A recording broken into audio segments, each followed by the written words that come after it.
first exercise in this sequence is working on the catch phase of the lift and also the bar positioning over top of the head, which is going to be very important and may determine if your athlete is successful with the lift or not.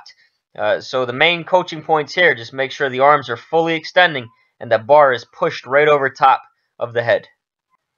In the second exercise, you're going to continue to work on the catch phase. For this exercise, you're going to be working with your snatch grip, which means you have a wide grip and it's about 2 times the width of your normal grip. Your athlete will push the bar high over the head and then squat down to parallel depth, keeping the same position on that barbell throughout the exercise. In the third exercise, you're continuing to build on the catch phase and essentially just using steps 1 and 2 in conjunction. So now standing with the barbell behind the neck, your athlete is going to squat down to parallel depth and gradually push that bar overhead with the elbows extended into that finished position. In this fourth exercise, you're working on the catch phase, but a lot more dynamic this time.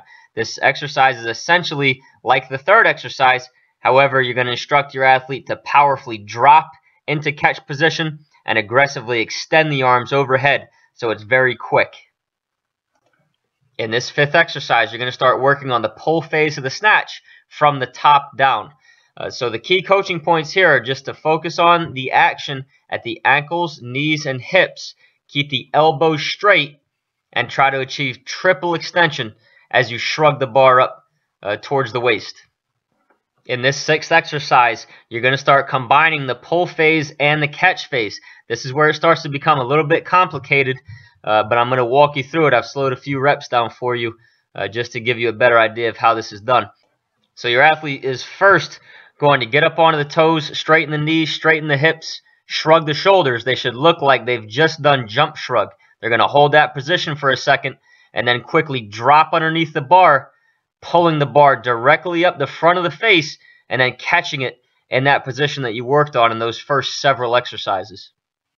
So one more time in slow motion, your athlete will begin in that triple extension position, aggressively drop underneath the bar and pull it straight up the front of the face, sticking it in that overhead squat position.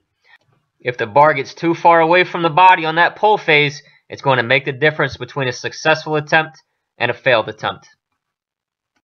In this seventh exercise, you're really starting to incorporate the pull and the catch phase into one dynamic movement. So from mid-thigh, you're just going to use a little bit of a counter movement or a hitch. Pull the bar straight up the front of the body, achieving triple extension, and then finishing in that full squat position with the bar extended high over the head, just like you did in that previous step. In this eighth exercise, you're just building upon that previous step by starting with a little bit lower of a starting position. So the bar will be placed at the top of the knees. Your athlete, again, can use a little bit of a counter movement to get things going. Just make sure that your athlete is still achieving triple extension, shrugging the shoulders, and keeping that bar extremely close to the body as they pull it all the way up past the chest. And then again, once they're done, they're just going to catch it successfully in that overhead squat position. Stand up and get ready for that next rep. In this ninth exercise, your athlete is going to continue to work on the pull and the catch phase. The two main differences here from the previous step are, one, the bar is going to start below the knees at shin height or shin level.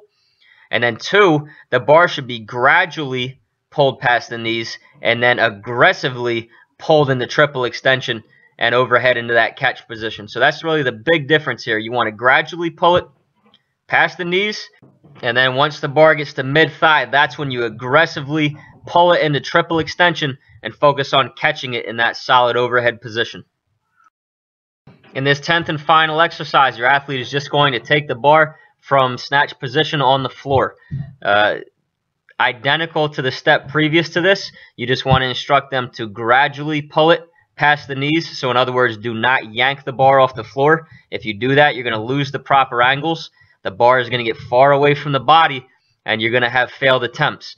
So gradually pull it past the knees, drive the hips into it, pull it to triple extension, and then focus on that solid catch, just like you've been doing in all the previous steps.